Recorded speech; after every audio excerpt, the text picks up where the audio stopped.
Praise the Lord, shalom to everyone. God bless you all.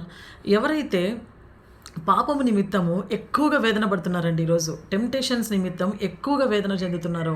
అంటే నేను ఇంక ఇది బయటికి రాలేనేమో ఈ యొక్క టెంప్టేషన్ నుంచి, బికాజ్ నేను హోలీగా బతకాలనుకుంటున్నాను, తిరిగి నేను మళ్ళీ ఆ యొక్క టెంప్టేషన్లోకి వెళ్తున్నానని అనుకుంటున్నారు. ఎలా నేను బయటికి రావాలనుకుంటున్నారో మీకు ఒక న్యూస్ ఏంటో తెలుసా? మళ్ళీ కొత్త నిబంధన గ్రంథంలో ఉన్నటువంటి బైబిల్లో నుండి రోమిలకు రాసినటువంటి పత్రిక 6వ అధ్యాయము 5 నుండి 11 వచనాలు ఏం చెప్తున్నాడంటే, దేవుడు మనతో పాటు మన పాపముల నిమిత్తము ఆయన ఏనాడో సిలువలో మరణించి తిరిగి లేచి మనకు ఆ యొక్క మృతమైన అనుభవాల్ని ఇంకా తలుచుకోకూడదని చెప్పి మనకు జీవం ఇచ్చినడానికి ఆయన లేచున్నాడు. సో ఈరోజు మీరు పడుతున్న టెంప్టేషన్ ఏదైతే ఉందో, మీరు ఎంటర్ అవుతున్నటువంటి శోధన ఏదైతే ఉందో, అది మీకుగా మీరు పవర్ ఇస్తున్నారండి డెవిల్కి. You are giving yourself power to the demon, then and only it will take an authority on you. అందుకే ఇక్కడ ఏంటంటే, ఎప్పుడైతే నువ్వు ఇస్తావో పవరు, అప్పుడే వాడు నీ మీద అథారిటీ చేయడానికి వీలవుతుంది. నువ్వు పవర్ ఇవ్వకపోతే వీలవ్వదు. ఆ రోజు హవ్వ ఏ విధంగా వాడు సాతాను గాని యొక్క మాట విని ఆ మాటకి ఎప్పుడైతే తను ఛాన్స్ ఇచ్చిందో, తనకున్నటువంటి రైట్, తనకున్నటువంటి హక్కుని తీసుకెళ్ళి సాతాను గానికి ఏ రోజైతే తన చేతిలో పెట్టిందో, ఆ రోజే వాడు అథారిటీ చేయడం స్టార్ట్ చేశాడు.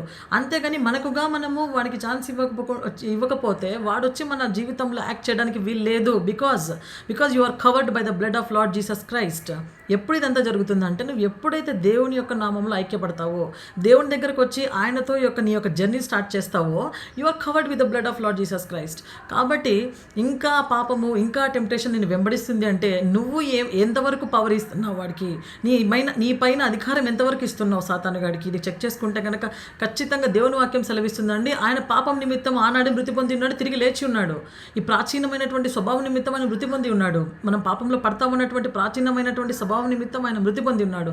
ఈరోజు పాపానికి చోటు లేదు.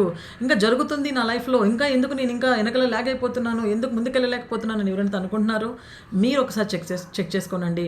మీకు ఇంకా ప్రాబ్లంగా ఉంది, ఇంకా ఇబ్బందిగా ఉందంటే, ప్రభువైన యేసుక్రీస్తు యొక్క రక్తాన్ని మీ జీవితంలో ప్రోక్షించుకోనండి. ఆయన దగ్గర మీ యొక్క పాపాన్ని ఒప్పుకోనండి. ఖచ్చితంగా ఆయన యాక్సెస్లోకి వస్తాడు, మీకు ప్రశాంతతని ఇస్తాడు. అదేవిధంగా నీకు గిల్ట్ ఫీలింగ్ లేకుండా చక్కగా నీ జీవితంలో జాయ్ఫుల్గా ముందుకెళ్ళడానికి సహాయం చేస్తాడు. God bless you. ఆమేన్.